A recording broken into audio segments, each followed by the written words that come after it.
All right, we are live streaming. And Dan, his mic was not working, so he'll be calling in a minute. And then we should have quorum. We can get started.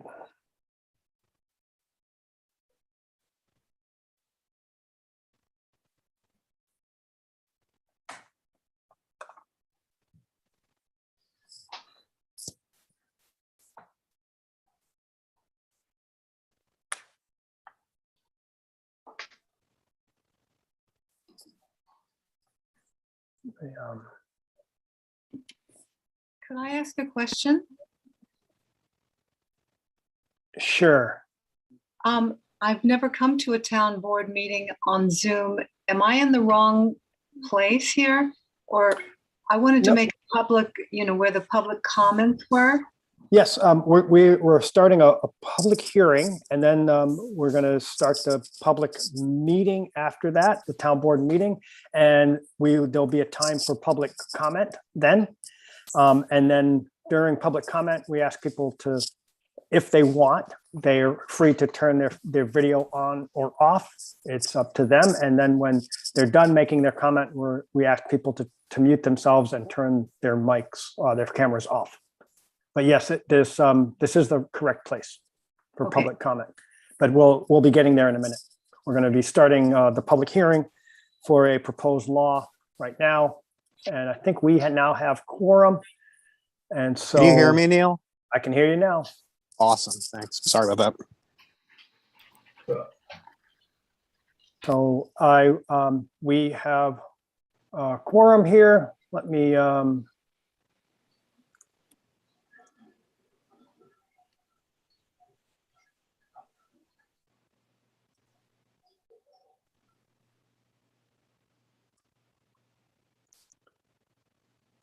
okay.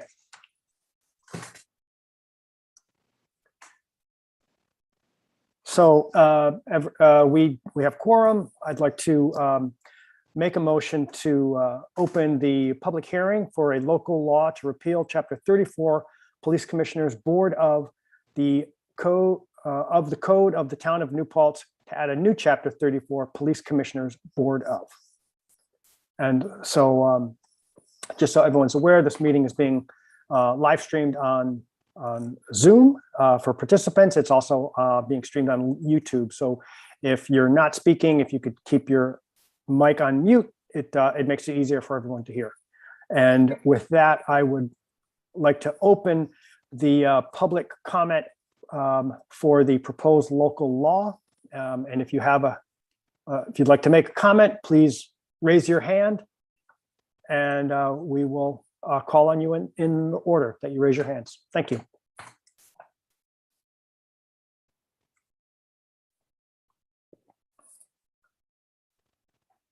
And Paul, AC2UQ, please. Hi, Neil. Thanks. It's Paul Brown.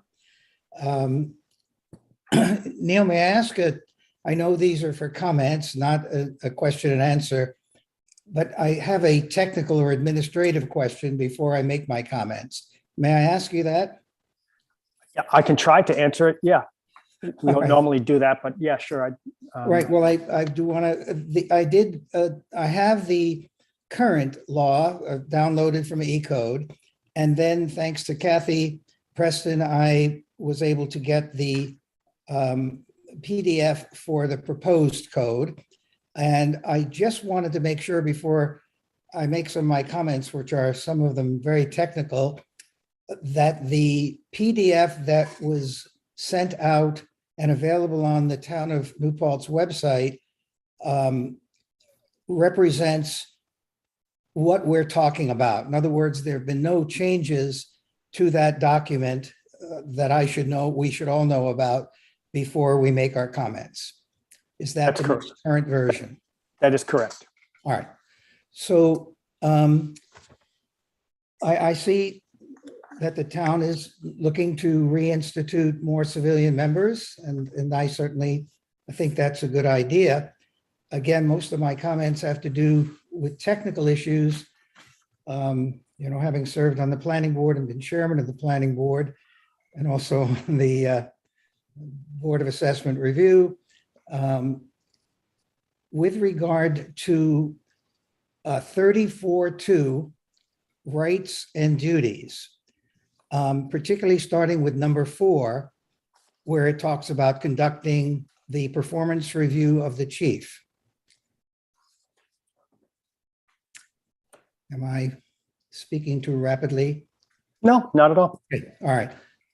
First of all, I do think it's been a while since we've had a totally populated, or a police commission populated totally with civilians, which I see as the ultimate goal.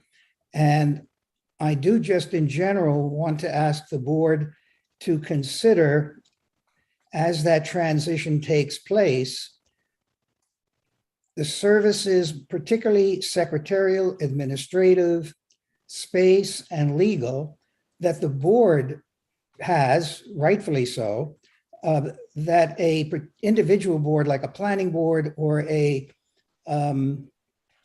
zoning board of appeals, also a board of assessment review doesn't have.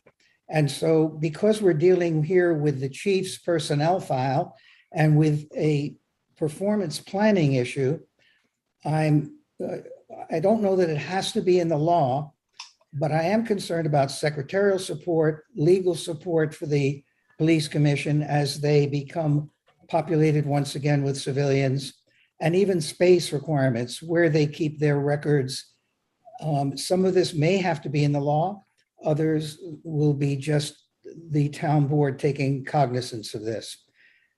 However, I do feel that particularly with regard to the performance review and personnel aspect, I really would recommend some training requirement after a year, just as we've had for our planning and zoning boards.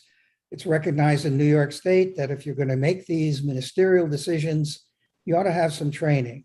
So in general, my comment has to do with what requirements are there that members, appointed members of the commission, appointed by the town board, get some training.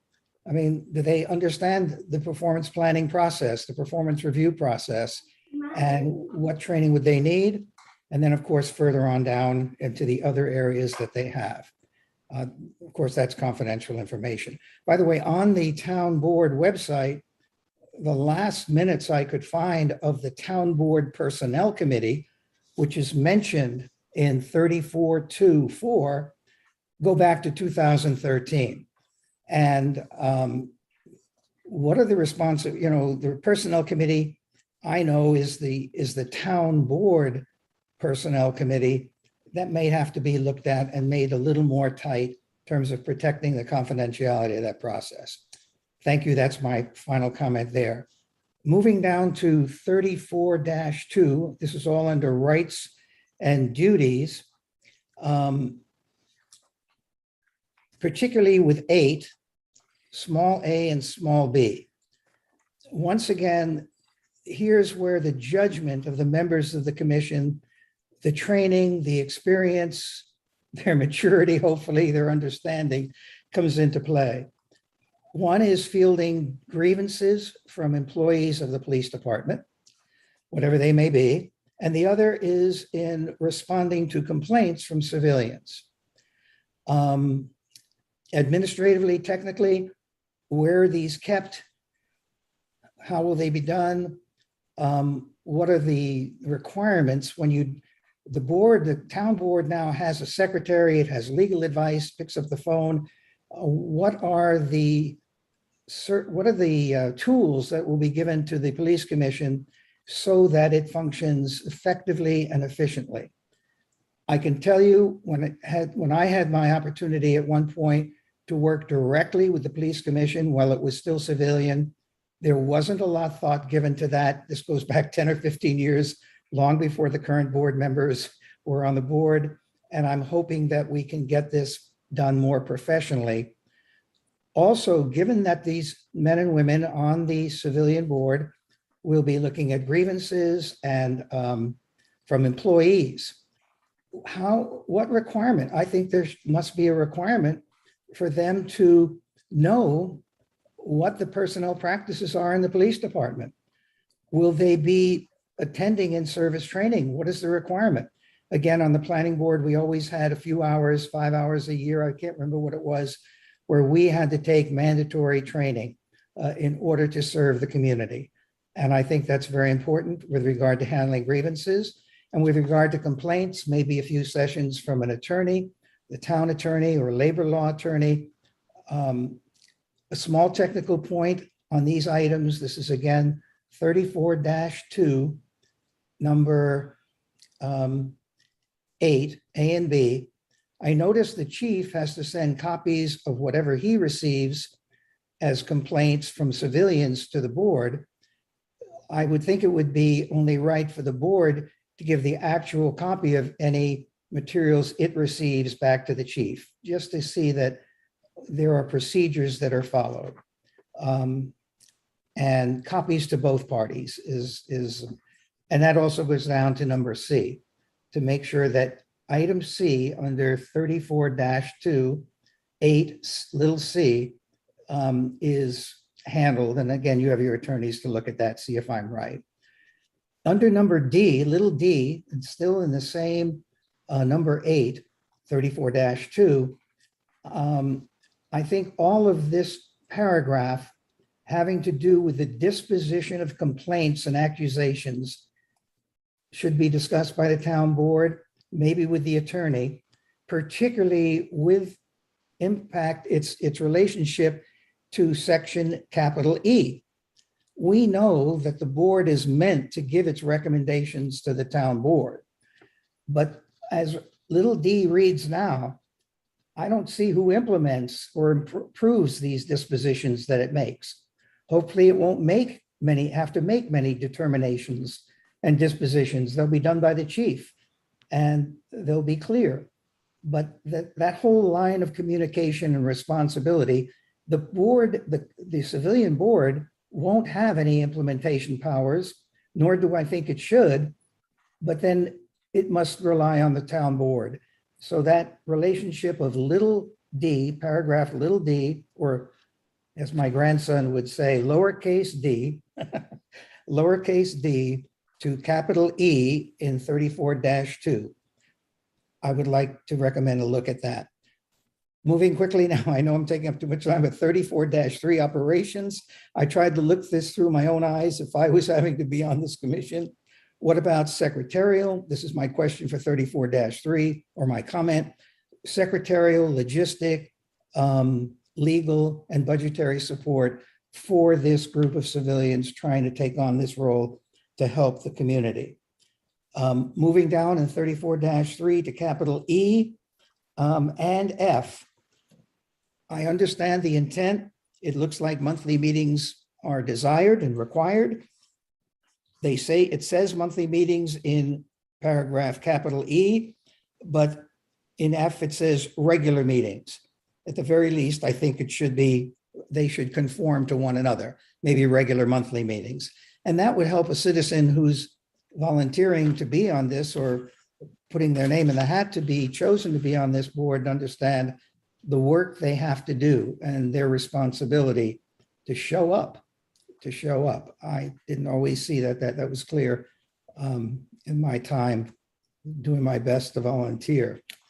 I also want to call attention to paragraph G. All decisions and actions of the commission shall be voted upon and so forth. Well, that's fine, but who implements them? And again, I believe it's the town board. So really those actions and decisions, it appears to me, will be recommendations to the town board. But if not, then I'm wrong, but then it's unclear and needs to be addressed. Capital H, large uppercase H, is there a secretary? You begin to see the help that this group will need. And This is good news to everybody listening, and thank you for your patience. The final comment again gets back to the context. If the town board sits and has a thorough discussion about what's changing when there are no longer any members of the town board, simply the liaison, and how will this 5-member board operate? I think we owe it to all of them and to our community to give them the best chance, and to our police department and all the fine folks who work there the best chance of succeeding. I thank you for this opportunity to make my public comment. Thanks, Paul. That was great. Paul, we don't normally go back and forth and answer, but there are a lot of good comments in there. I just want to point out, if you go down to J, 34J, it says the board, upon recommendation by the commission, may hire clerical, administrative employees and consultants as may be necessary to the commission to conduct its work. So you make some really good points, and if it's needed, there is the law states that they can get help, administrative and legal help. And so we wanted to include training in here because we do see similarities between this and the planning board. To make these decisions, you need some training. Our attorney said it doesn't belong in the law. It should be a resolution that the town board passes every year. And we've written that up as a description for people who are applying to this, kind of explaining, there'll be annual training and attendance requirements, just like the planning board. So thanks. Thank you. And Tom, you're next. I'm going to try and remember to unmute. Right. Thanks. Good evening, everyone. Some of this may duplicate a little bit with what Mr. Brown was saying, but I think there's still significant open issues in this draft of the law that should be resolved before you reach a final vote. I hope that's not what you're planning on doing later this evening. I'd like to name 4. I think a charge or a mission statement for the commission, member qualifications and recruitment, preventing summary dissolution of the commission and dismissal of individual members, and training of commission members. Some of these we've talked about a little bit before. In terms of the mission statement, the steering committee that wrote the report for the EO 203 process, I quote, "The primary task of the police commission shall be to ensure the vision and mission of a migration from law enforcement to public safety. Upholding the values of becoming an anti-racist community are the lens through which all decisions are best viewed." I mean, I think, in other words, the reenactment of this law, I mean, why is this law being reenacted? Why are you interested in bringing civilians into this? It all comes out of the EO 203, the reform effort after the summer of police violence. That has to be there. Otherwise, what is the point of this thing that you're doing? The law must be visibly and continually linked to the underlying reasons for police reform and reinvention. The town must develop a mission statement for the commission and either embed it in the law. I think something like that is there for the planning board, or post it prominently on the commission webpage. Member qualifications and recruitment.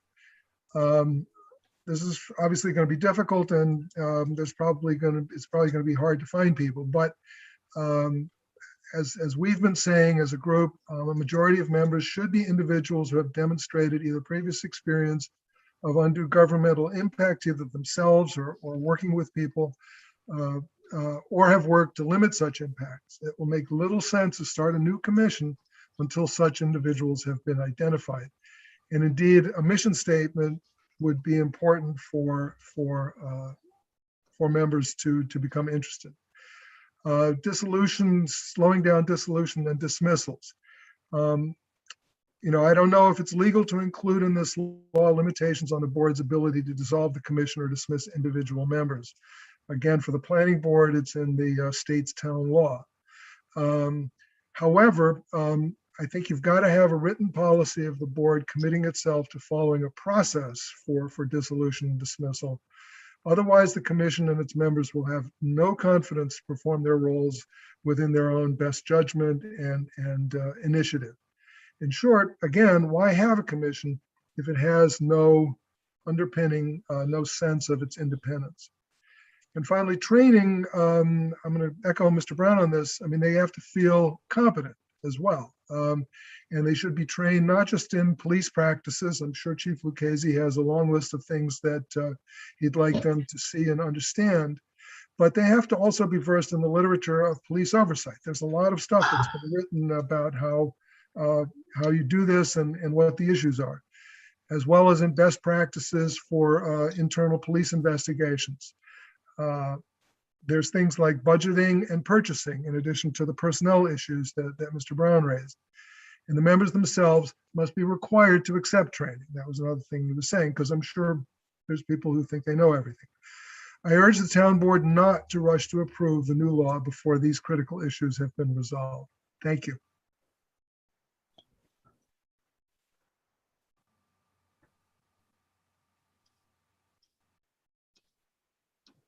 I was muted, sorry. Edgar, go ahead, please. Hi, good evening. My comment will be short because the two previous speakers have covered many of the points that I have. I'm glad to see, which is usually the case, that there is a section 34-4, the indemnification of the 5 future board police commissioners if they should be sued or any legal questions arise. And so that's important that you have that in there, but that's sort of at the end process. You know, if something goes wrong, then the law here will cover the police commissioners.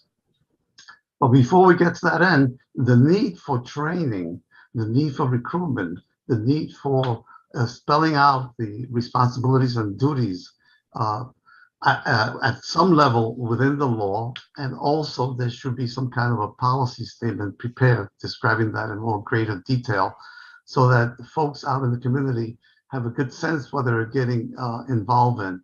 I know that the police chief had worked very hard at getting the academy going for September. We hope that will occur later on, but I think that there is a sort of a void between the public and the town board and policing matters, and we need to really describe to folks why they're needed.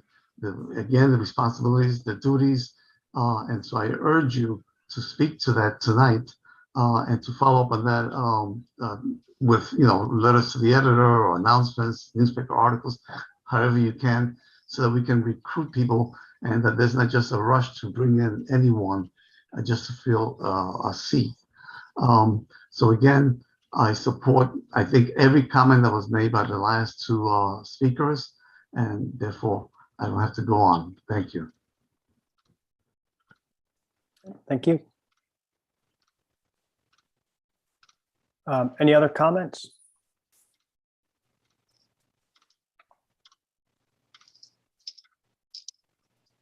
Going once, going twice. If there are no comments right now, we'll leave this meeting open for right now. See if anyone else joins this public hearing. Before we end the meeting tonight, we'll give people another chance if they have not commented on already, if they join the meeting late. But we'd like to move on to the town board portion of the meeting, if that's okay, if no one has any comments right now. Okay. With that, I would like to make a motion to open the town board meeting for October 7th, 2021. Second? All in favor? Aye. Please stand for the Pledge of Allegiance. Pledge allegiance to the flag of the United States of America and to the republic for which it stands, one nation, under God, indivisible, with liberty and justice for all.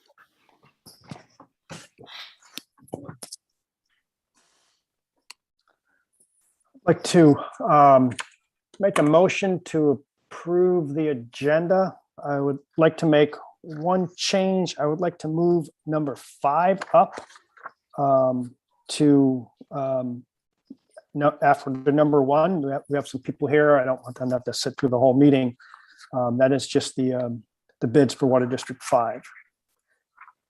I'll second that. I was also wondering if we could actually move item 6 up after those two as well, just since we have a number of people on the meeting who have an interest in that topic.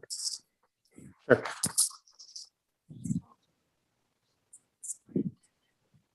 All in favor of the agenda with those changes? Aye. Aye. Aye. Okay, so announcements. All the town offices will be closed on Monday, October 11th in observance of Lenape Day. And rabies clinic for dogs and cats will be held on Wednesday, October 13th from 4 to 6 p.m. at the town highway garage. For more information, please visit the town website or contact the town clerk. And with that, I would like to open the floor for public comment. And I know we have someone here who would like to make a comment. If you could raise your hand.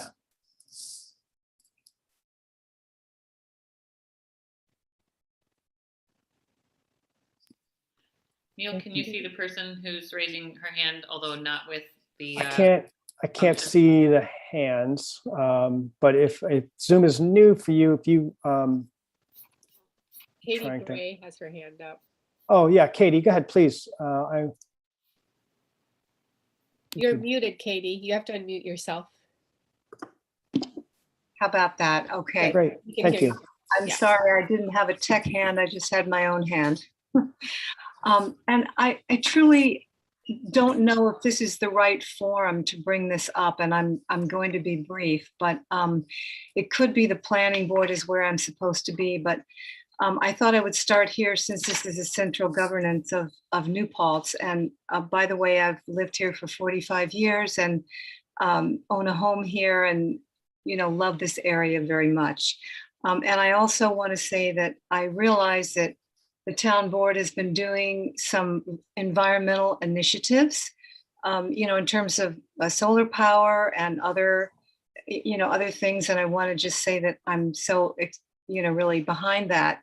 But what I wanted to bring up at this point, and please excuse me if this has already been discussed because I don't come to these meetings. But I wanted to let anybody know on the town board that the Environmental Health Trust, together with Children's Health Defense, just won a very historic case, and that is the case against the Federal Communications Commission for having false health guidelines and not really acknowledging the harm that 5G and wireless is doing to our children.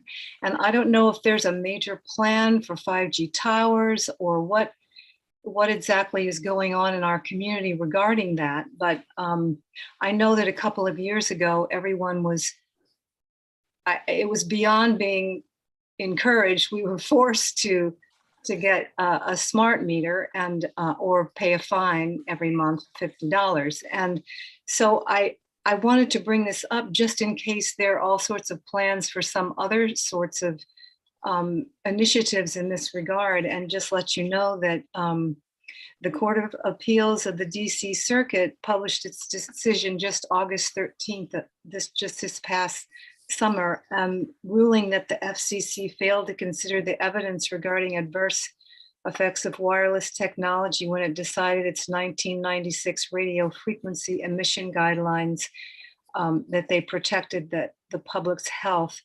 And that is actually there were 11,000 pages of scientific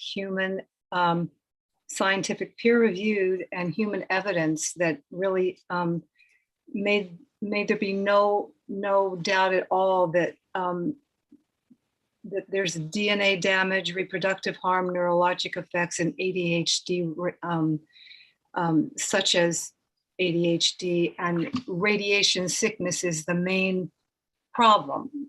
I mean, that's the more common problem. And I didn't know whether there were any plans for certain, activities in this regard to be close to the schools, and, if there's something on the history of the town board, just point me in that direction. And I just called today and spoke with Kathy Preston, and she suggested that I write a letter, but also just introduce this topic in this short window here. So that's what I'm doing. Thanks. We don't have any plans as a town for any of that. A lot of that is decided by the 5G companies, but we have no plans to do anything along those lines, just so you know. Well, I'm very glad to hear that. And I know this is not a back and forth. Yeah, But my question is, if the companies want to do it, are we subject to that? my understanding is yes, the FCC has taken away all of our ability to have any control over that. Well, I think I'll look into it a little bit further and then write a letter, because after this ruling, I think the FCC is going to be in some deep trouble if they don't change. So thank you very much for listening, and I'll let you get on with your meeting. Great, thank you. Edgar? Yes, it's sort of a question regarding item 3, the override of the tax levy limit. I'm hoping that you provide an explanation as to what is causing you to consider that. Is it that your draft budget already indicates that you need to change this? Is there an issue going on right now? Is this related to the debt service that has increased immensely? And I raise this because when I first ran for the school board, and I served 6 years, the issue that most impressed me when I knocked on hundreds of doors were our senior citizens and the way that their houses were deteriorating because they just had no funds to cover the repairs, and because of the high taxes that we have in New Paltz. So that I know that I'm very interested, and there are many senior citizens that would like to understand why the override for the tax levy limit, which is sort of a cap, if I understand it correctly. So again, if you could really spell out the ABCs about this issue and the rationale as to why, and any projections as to what the cap might be, I would appreciate that. Thank you. And the senior citizens of this town would. Well, the cap is 2%. It changes every year. And we pass this law every year as an insurance policy in case we cannot get the tax increase below 2%. Okay, thank you. Tom, you have a comment?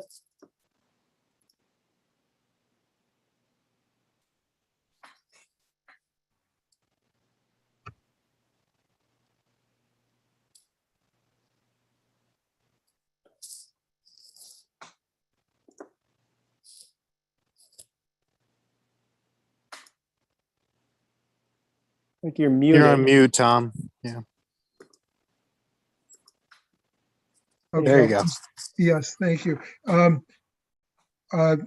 budget matters, I guess I'm kind of surprised not to see a budget discussion item this evening. The tentative budget was issued fully 2 weeks ago, and I would think you guys be raring to talk about it.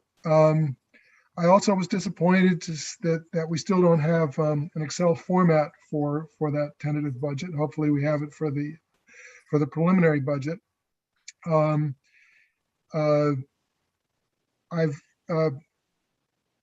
been communicating a little bit with Dan, and I'm working or helping with what I think is a more user-friendly description of the budget schedule, which might include an explanation of the issue that Edgar was raising. We're also interested in getting a budget summary posted that would explain the broad outlines of the current budget situation and issues that you see that might force your hand and how you address it. I think it would be very useful to send out an email notice when you've posted one of these documents. Otherwise people aren't aware that this is going on. I had to discover the September 23rd posting of the tentative sort of just by accident. And that would be quite useful. The other thing that's in going through it, you do come up with questions. And so I guess my question to you, Neil, and the other board members is, what's an appropriate way for a citizen to ask a question as to whether they're reading a line correctly, whether something about Fund A and Fund B isn't coming clear. There's just many ways that trying to review those budget documents, you just come up with questions you can't possibly answer.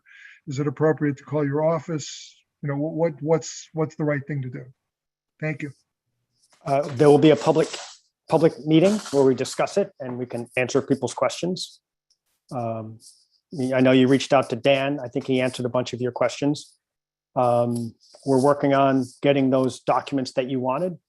And just because we're not talking about it right now doesn't mean that individual board members, myself, are not meeting with department heads and the comptroller. Sometimes just because we're not meeting in public doesn't mean people are not working on this. So. No, I was sure people were working on it. I just I looked at last year's schedule and there were discussions at every board meeting. That's all. Any other questions? Comments? If not, we will, I'm going to ask people to, if you could turn your cameras off, and we'll have the people who, we're going to have some presenters here for the first couple issues. And I think Matt Tyler is here to for item number 1. And Matt, you can turn your camera on, and then I'm on. Great. All right. Okay. Great. Still, how do I do this here? Anyway, so I think I'd learned this by now. So Matt, thank you for coming. Item number 1 is we are getting very close to finishing up 59 North Putt, and I'll hand it over to Matt, and he can discuss it with the board and answer any questions. And we're going to be asking you about some approvals. So go ahead, Matt. Thanks so much, Neil. And Tom Chesser, who's been helping run the project from the Palumbo construction management side, is on the phone here too to answer some of the more, if there's any more technical questions. But it's good to see everybody. As I've said in past meetings, I've been consistently pleased with the way the team has worked together. Everybody's really been great, and as I've said before too, it's been a fairly challenging environment in terms of extra protocols with COVID, and we have had a few people get sick and have to close down different parts of the project. And then, as everybody knows, this supply chain thing is just insane. I think luckily we got a lot of our stuff on site before it got totally acute, but it's a real testament to the various prime contractors and their relationships in the construction community that they've been able to call in favors and get the stuff delivered. And the police are now moved in. They've moved in. We only had to extend the lease by 1 month. So we were 1 month late on that. We made it by the last day. So that was really pretty remarkable given the circumstances. And of course, we haven't put as much pressure on the court side because we already own where they're currently located. But the internal part of the building should really be wrapped up within 2 weeks, mostly within a week, but let's say 2 weeks. And then they have to do some site work, landscaping and the like. So we'll be done by around the end of October or within a couple of days of there. And so the courts can move in early November, potentially. The only issue is that we were advised that the police, we had to go through all these hoops to get these hard lines, these hard phone lines into the police because it's required for emergency if you have a, a disruption or a power out or whatever. We were told that the court did not need that, but then it turns out they do. So we're trying to get Verizon in there to line that up. And if as soon as they do, we can move. We have the movers, the whole sort of moving protocols figured out. And so it'll either be early November or later in November, but they're going to be in there soon. And we're going to wrap this thing up. So that's all really good news. I remember I came to you once before and asked for some change orders, mostly relating to bringing the water line in and doing some facade improvements, which have turned out great. I'm glad that we spent that money because the place looks 10 times better than it did before. And I said I'd probably come back to you again, and indeed I am. Most of these items that are on this kind of, technical list here, let me just explain something so everyone understands. There's a lot of complexity with the security for the police and the courts, as you would expect, access control, security cameras, stuff like that. And there's also a lot of complexity when it comes to the telecommunications. On the telecommunications side, that is a private contractor with the town that does all the servers and stuff like that. So that's actually outside these contracts, and there have been some extra costs on that too, but I think that was approved by this board at the last meeting. I'm just letting you know that some of the complexity is, caused some extra costs there, but we're all right. And then on this stuff, most of this, so once you get the building all set up and you go in there, you might be like, oh, well, I thought this door was going to work that way, but it needs to be that way. Or maybe, we didn't realize, but this needs to be a metal door, not a wood door, things like that.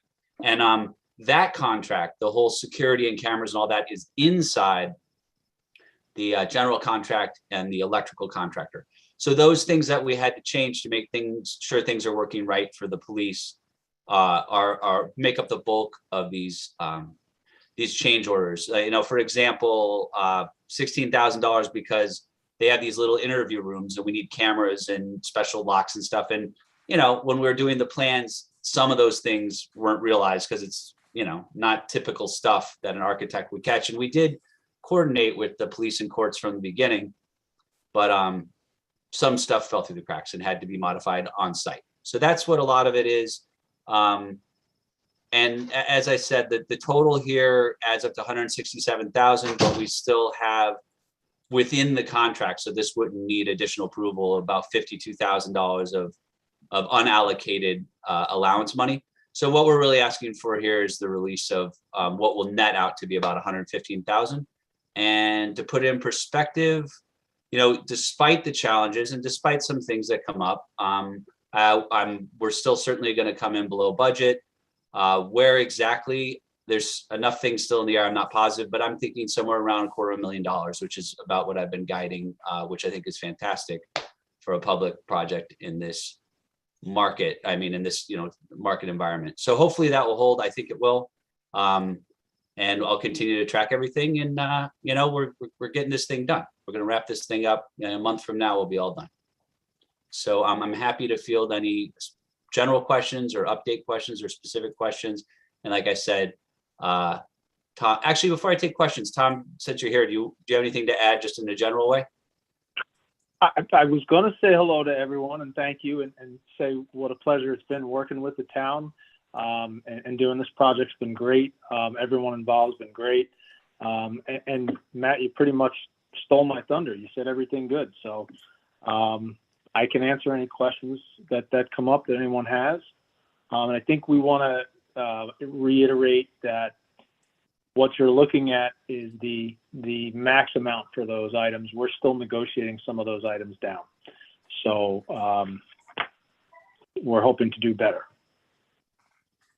Yeah, so thanks, Tom. This is Neil. We had a discussion about this, and do we try to nail down the exact prices or go for the max? And I think in the end, we're going for the max amount because we're in by the time we have our meeting in 2 weeks, the building will almost be done. And so a lot of these things just kind of have to be done while a lot of the contractors are wrapping things up and they're on site to bring them back. It could take a lot longer. It could cost more money. And so that's why we're coming to you today with these max amounts, but Tom, believe me, I've talked to him a lot on this, and they're really good at, making sure that we get what we pay for and that we don't pay too much. I would hire every single one of these people. This has been like the dream team, I have to say.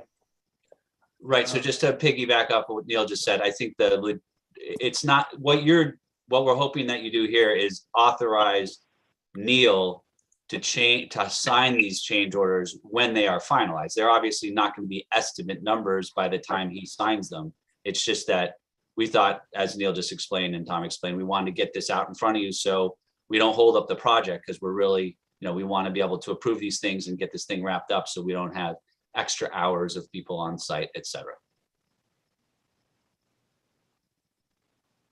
One other thing to add, guys, Matt, you touched on some of the security and telecom and whatnot. We also, the last go around with the change orders, a lot of that was facade work to make the building look better. One area that we did not have finalized on how we were going to approach it was the Sally Port. The Sally Port, we knew we were going to do something that we could get the materials timely, somewhat, whereas the facade of the building, there's a long lead time to get that material. So we really pushed on that one last time. So there's some stuff in here that's related to the Sally Port, and there's a decent sized one that's for canopy upgrades, canopy meaning all of the entrances into the building.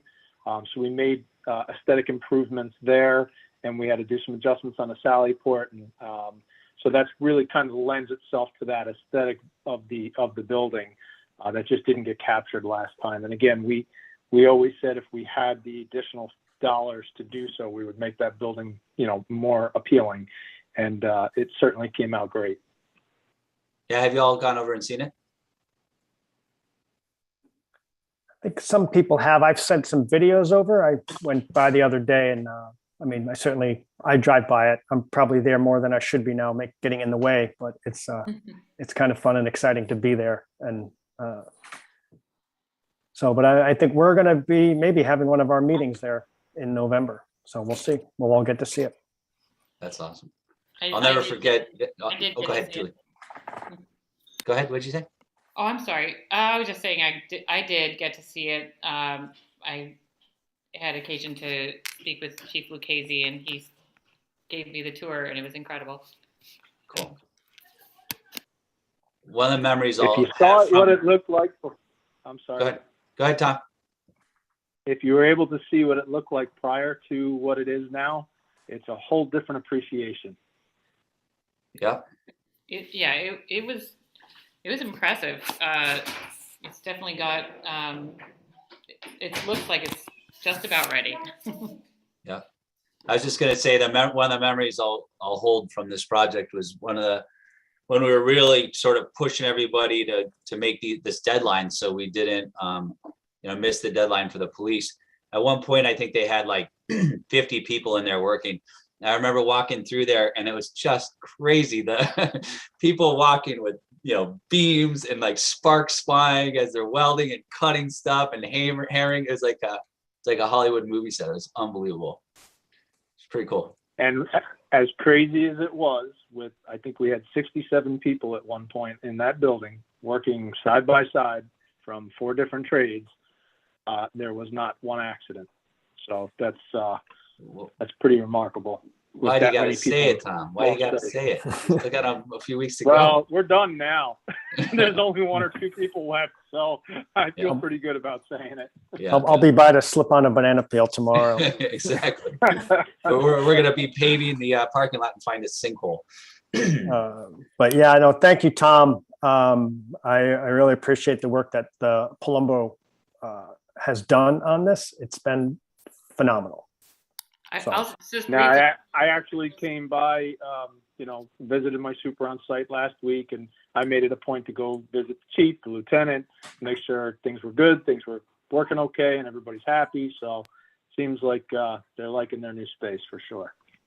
And that courtroom looks pretty impressive. Yeah, that's the one point I do want to say, just for everyone's interest. At their old place, at the old police station, they did voice over IT, it's called. So like their phone lines were over data lines, and they constantly had problems with that. And they were concerned with that. And so what we did is when we wired up the building, we wired the whole thing so it can be either voice over IP or direct copper through the whole building. Now, right now, there's only 5 copper lines because that's required. But there again, it has nothing to do with the work that was done in the building. It has to do with the IT servers and stuff, which again is like a private contract between the town and the IT folks. And I don't really understand what the problem is, but I've been hearing that they're still having some issues. So We're having very significant issues with the phone systems.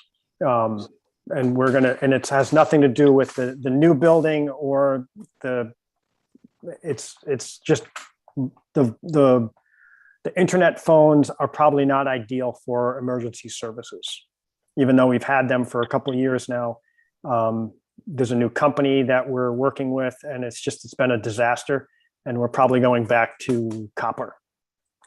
So And I the was good going news to is we don't say, have- all the problems you are having, I think the 5 copper lines that are in there are the only lines that have been good and reliable. Yeah. Yeah, and I mean, the good news is we don't have to rip any walls up to do it. Like and they even ran a big fat cable that has like 50 phone lines in it from what I've learned is called the D-Mark, where they bring the service into the building across to the main server room. So it's all ready to go. So all they would have to do is work with Verizon to bring in more lines. So that may be Yeah. what they decide to do. Yeah. Yeah, that's one of the items on the change order log called 25 pair backbone cable. So you're all set up to do whatever technology you can put through that building. Great. Thanks.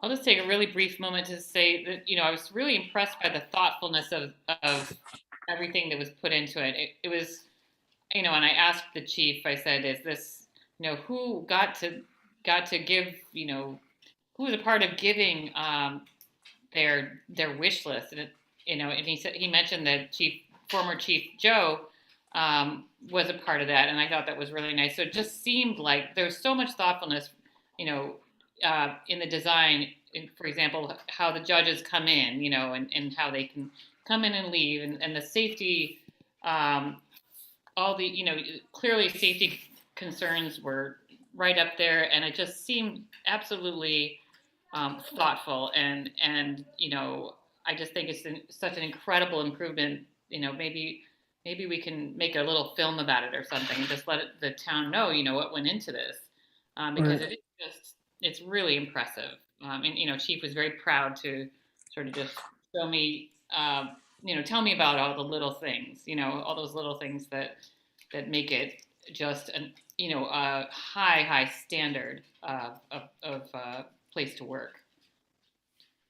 Well, that's great. It's funny you say that. The chief has been coming a lot before he moved in, and we worked a lot one-on-one. We were over at their police station, just checking things, watching, how do you use this? Where do you want that? And so there were some changes because of that, but that's a good thing, right? It has to function for the people that are going to occupy it. And Alfondra did an awesome job on the design. It lays out well. Yeah. And I'm not sure that everybody's aware. You probably are from the conception. This is a very green, high energy efficiency building. Right. You go in there when we were working in the middle of the summer on the 2nd floor, and it really wasn't that uncomfortable, considering how many people were working there. And that's a testament to how much insulation is in that building and how tight the building is. And we took some measures to do leak testing and whatnot to make sure we had a nice tight envelope, a very high efficiency unit. So it's not only a nice functionable building, it's a nice green building. Yep. We're doing commissioning too, which is an extra step of like fine tuning all the HVAC equipment to make sure it's operating as efficiently as possible. But Julie, I appreciate what you said about the thoughtfulness. I mean, it wasn't like, I think Alfondra did a fantastic job, but it wasn't like they just had this genius design. What we did is we had a design, and we had a lot of meetings with both the police and court folks, and not just like Becky in the courts, but also the judges. And we also sent it to, what's it called? OCA, Office of Court Administration. And they, like, some of the things you see in there, for example, like some of the dimensions of the benches and stuff like that, it might seem a little bigger than it needs to be, but that's all per sort of best practices from the statewide court organization, including some of the safety things. I mean, yeah, so we kind of worked over it a lot of iterations before we went to construction drawings. So I'm glad it worked out. I mean, I'm sure there'll be still more little wrinkles before we're done, but that's how this stuff is.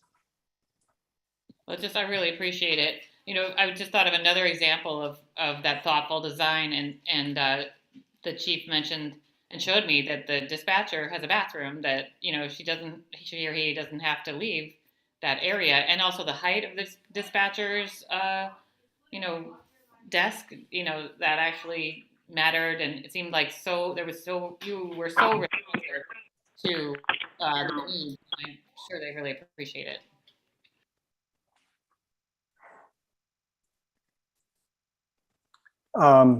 Yeah, any other things? Alfondre, Sam in particular, Alfondre Architecture and Sam did a phenomenal job, I gotta say. Yep. And I want to do a shout out to Joe too, who's Palumbo's super on the site. Like Tom, who's on the call here, is very on top of things. He's a good negotiator. He keeps these everybody in line when necessary, and it's just been great. And then Joe is like, it's sort of like, you know, there's the sergeant, the general, right? I mean, he's like on site every day, and he's got such a lovely personality. He's hardworking, he's focused, he keeps things in line, but he's also very personable, doesn't get excited over little things.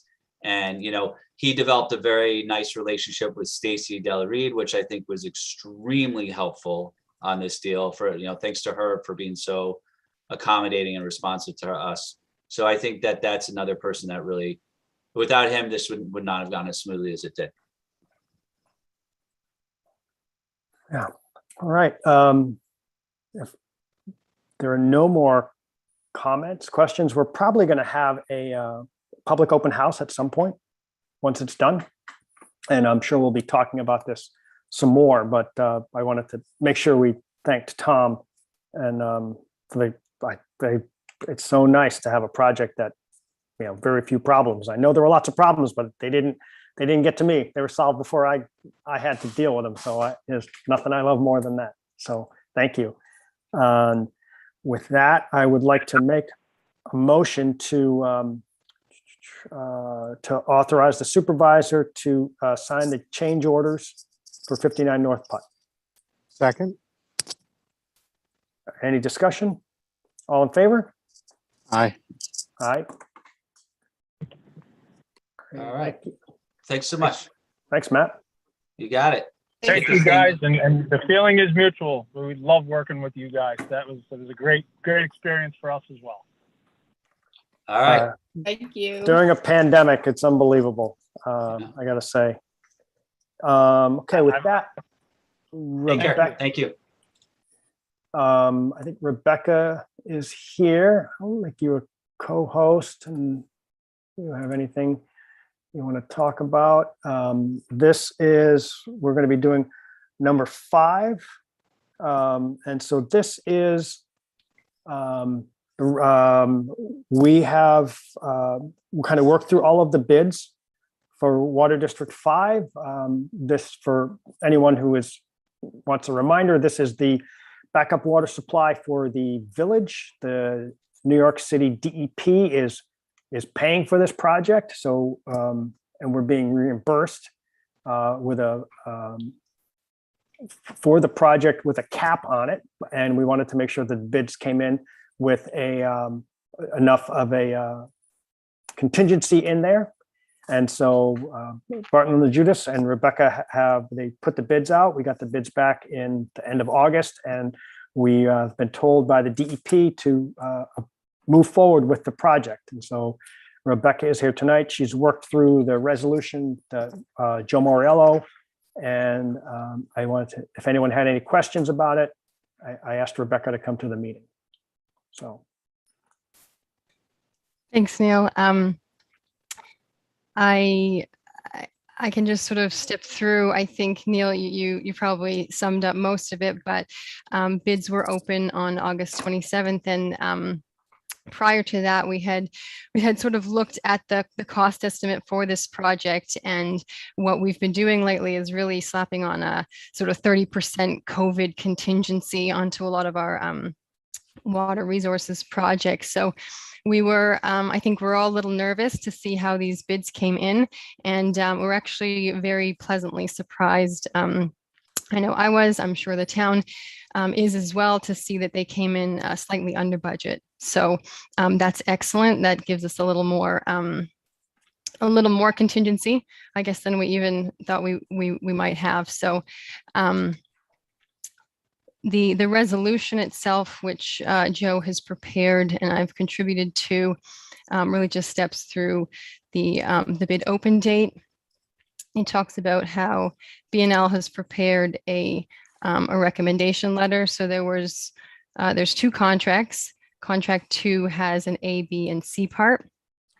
And contract 3 is for the distribution main, and it's just one general contract. There was four clear lowest bidders for those. So for 2A, 2B, 2C, and contract 3, they were all 4 clear lowest bidders. So the resolution sort of steps through that, BNL has completed our background check. A few of these contractors we're very used to working with and very comfortable. A couple of, the electrical and mechanical, not so much. So we certainly checked their references, did a background check just to make sure that all checked out, and confirm there was no errors or omissions in their bids. The resolution then steps through, as Neil mentioned, that the project will be funded by the DEP or reimbursed through the DEP. And then it goes through each of the contracts. So contract 2A is going to, or the lowest bidder is Butler Construction Group at 1.7. Do you need me to read them out, Neil? We don't need to. It's on the website. All right. And so it's publicly available.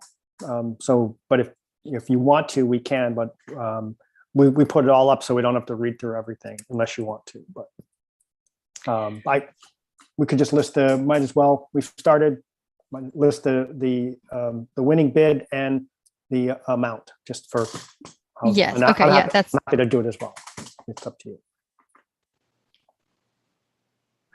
Either way is fine. If you want to go through and list them, that's fine. Fine. Let's see. Where are we?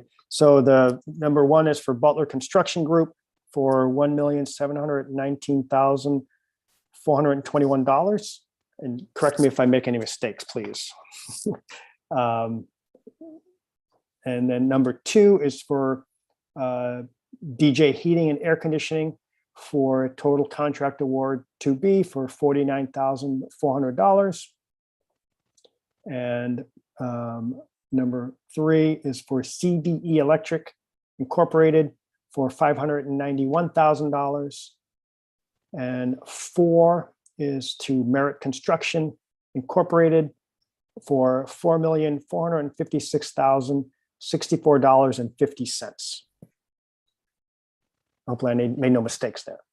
And then so it's resolved that the supervisor, with the advice of the attorney for the town and the town's engineering consultant, is authorized to sign the construction contract documents with the respective contractors consistent with the foregoing resolution, including such other further and different documents as may be necessary to give full force and effect to this resolution.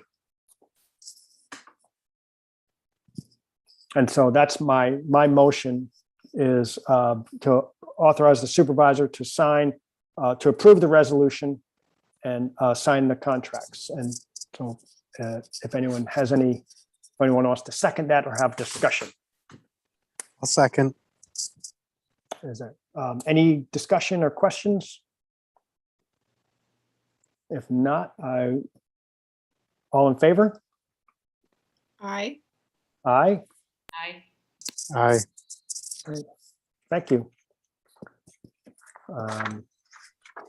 Rebecca? Thank you. Have a good night. Great, thanks.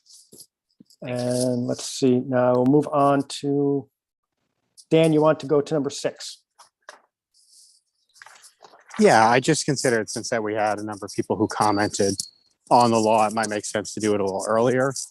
I just want to say I think that the comments were very good, and I actually think I appreciate the thorough nature which Paul Brown as well talked about it. And I also had a good conversation with Tom and Maggie earlier in the week about the law too. So I just think it's important that we make the distinction between good policies that we should have in place and what actually should be in the legal law itself.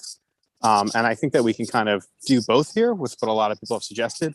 I do think we should firm up what a mission statement looks like, what kind of training is needed, how we dismiss someone. I actually do think is very important as well too. And so I just think that I look forward to us kind of coming up with not a piece of the law to include that, but a resolution that addresses all those topics of concern. I'm happy to work on that with you, Neil, as well, based on some of the feedback we've heard. But I do think that's important, and I do just want to let the public know that there is a distinction there. So us moving forward on the law doesn't necessarily mean we're ignoring those important points. There's just only so much that we're legally allowed to put in a law compared to what we can set as a policy for the town as well. Yeah, no, I agree with that, Dan. Initially I included many of those things in the law, and they were taken out by the attorneys when they reviewed it because they said this can't be in the law. And Tom mentioned at one point that, or maybe it was Paul, that in like the state law that authorizes planning boards, it actually says there has to be a public hearing before you can dismiss the planning board. I tried to put that same exact thing into this law, and we were told you can't, that's not the law, right? That you're not allowed to do that. But that doesn't stop us from having a policy that we vote on as a board that holds us accountable. So it can't be in the law. And the same with training. I wanted to have the training laid out in the law, and we were advised to not do that. That should be done as part of a resolution. That this is the training, this is the mission statement. We're very constrained with what we can and can't have the police commission do by the state law that says what town boards can and can't do.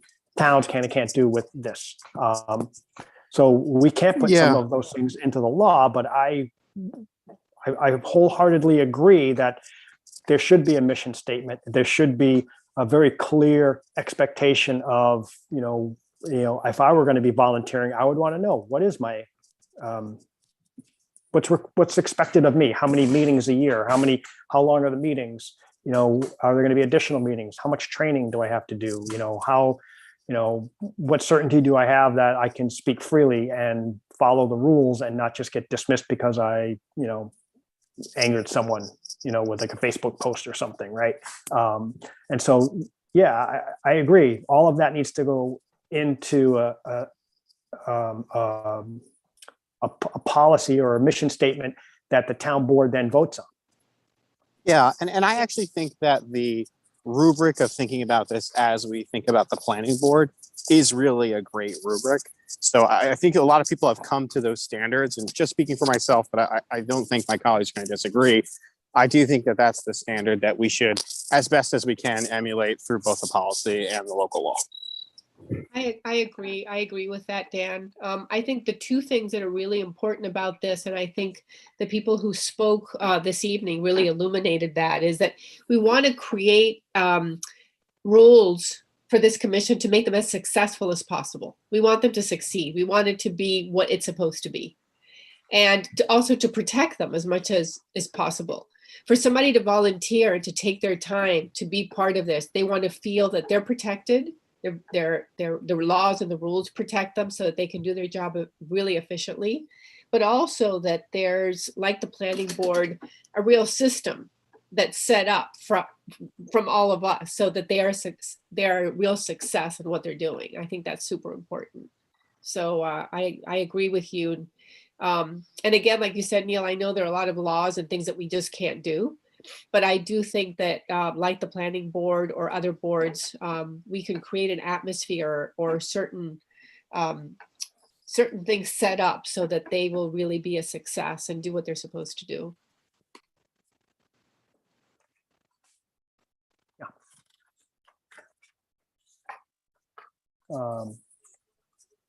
Any, we can still talk about this some more, you know, but I do agree it's good to make sure people don't have to stick around for the rest of the meeting unless they want to. So if we can come back to this, we still have, the public hearing is still open, so we can, if anyone still joins the meeting. If not, we can move on to item 2. Everyone okay with that? Yeah, Neil, you weren't planning on suggesting we vote on this tonight, right? We don't have to, no, I wasn't planning on anything. Right, that's why it's still open. Yeah, just, no, I think it would be good to, you know, to look into some of the things that were brought up at the public hearing tonight, and just give it, you know, a little bit more consideration. And so I don't have anything particular tonight myself. So motion to approve and authorize items 1A through 1H on the consent agenda. Second. All in favor? I Aye. Okay, and so number 3, we talked about this already, but this is the introduction of a local law to amend Chapter 27 taxation of the Code of Town of New Paltz to add a new Article 8, override the tax levy limit established in General Municipal Law, Section 3, setting the public hearing date. So we have the resolution. Like I said, we do this every year. Most towns do this every year. It's just as a way to make sure you have every option open. And so this is I would like to make a resolution to set the public hearing for 7:30 p.m. October 21st, 2021. Second. And I just wanted to note as well, I think last year, for example, we adopted this and didn't override the tax cap. And there's been a number of years on the board where we have done that as well. So it is very much a procedural thing. It's a good question to ask though. All in favor? Aye. Aye. And so this next one is a resolution to designate the town board lead agency to review environmental impacts of the proposed changes to the code of the town of New Paltz regarding the tax cap override local law. So this resolution has been posted on the town's website. It states that there are no adverse environmental impacts to the previous resolution. And I'd like to make a motion to approve the resolution. Second. Discussion? All in favor? Aye. Aye. All right. Aye. Okay. Let's see, so number 6, any other discussion about the police commission? If not, we will go on to number 7. So number 7 is the authorization of final purchase for the Plains Road property for creation of Water District 5 for the bids we just awarded. So at the time of delivery of the transfer documents, the closing, the purchaser shall pay the seller the balance of $1,520,000, representing the purchase price of $1.8 million less the down payment of $55,000 and 3 option payments totaling $225,000. And just to be clear, this is being reimbursed by the DEP as part of the Water District construction. One quick question, Neil. How quickly do we get reimbursed? Is it something where the purchase is done and the reimbursing happens immediately, or is it something that takes time? Just curious. It takes some time. We're going to be borrowing the money, and the borrowing costs are also reimbursable. Oh, that was a little bit So- what I was thinking about. It's like, Yes. yeah, okay. That's good. Yes, because this is, we're going to be laying out a lot of money Yeah, very quickly for this, like, and we could never carry that. Right. And so we approved all of those, you know, estoppels and bonding notices I don't know, maybe a year ago, if not longer. So we could be prepared when we were told, okay, move forward on this. As you can see, things are moving quickly now. Yeah. And it's because they kind of knew once they get the go ahead, they want to go. Okay, So, but good question. right. Thank you. That Any was other it. questions? All in favor? Aye. Aye. Aye.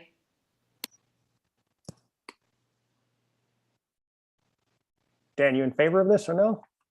I am in favor. Sorry, I was on mute. No, I just didn't want you to miss out on the fun. So let's see, the next one is number 8. This is approval of the contract for professional construction services, Plains Road Water District. And this is a proposal from Chazen Engineering. They've been involved with this project from the beginning. This is, I'd like to make a motion to authorize the supervisor to approve the contract. Second. Number- Alex. Any discussion? All in favor? Aye. Aye. Aye. And let's see, the last one is, we want to talk about this workshop. So many people, David's not here this evening, couldn't be here, but we've brought up this, David has been working with the town attorney and with the code officer on a short-term rental and rental registration law, like many towns in Ulster County. And so David and I have both met with some people about this. There are, people want to have some feedback, they want to have a discussion. And we were asked if we would be willing to do a workshop session where we would meet with people and have more of a discussion about this. And I think because this is a law that can have significant impacts on neighborhoods and on people's livelihood, David has asked if we could do a workshop session. And I think we had 2 dates that David put forward for the board to discuss. It was either Tuesday, the 26th, or Wednesday the 27th, 6:30, 7 o'clock at night. Do people have a preference for those times, days? I think I had put in Tuesday at 6:30. A Okay. little on the earlier side would be great for me. Is everyone else okay with that time? I'm fine with either. Yep. Okay. So I'd like to make a motion to set a workshop special meeting to discuss the rental property law for Tuesday, October 26th at 6:30 p.m. Second. Any more discussion? All in favor? Aye. Aye. Aye. Aye. Okay. Thanks, David, and for suggesting it. And One quick question, Neil, will that meeting be in person or will it be Zoomed? yeah, I don't know. I hadn't thought that far ahead. Let's talk about it. The numbers are going down. Maybe it will even be. Yeah, I don't know. I'd like it if we could do things in person again. The numbers have been dropping a lot in the last few weeks. But I don't know for sure, but we could talk about that. Yeah. If people have strong opinions, I'm happy to we can email back and forth. Okay. And let's see, that is, I think, the last thing I have is executive session to go into to discuss matters of personnel. But I need to turn off the streaming for that. And I'll try to turn it back on after, and we can put everyone in the waiting room and have to turn the recording off. So I'd like to make a motion to go into executive session to discuss personnel matters. Second. Second. Okay, all in favor? Aye. Aye. Okay, I'm going to put everyone in the waiting room. You got a co-host can help me, and we'll be back in a few minutes. This should be pretty quick. And I'm going to pause the recording. And let's see.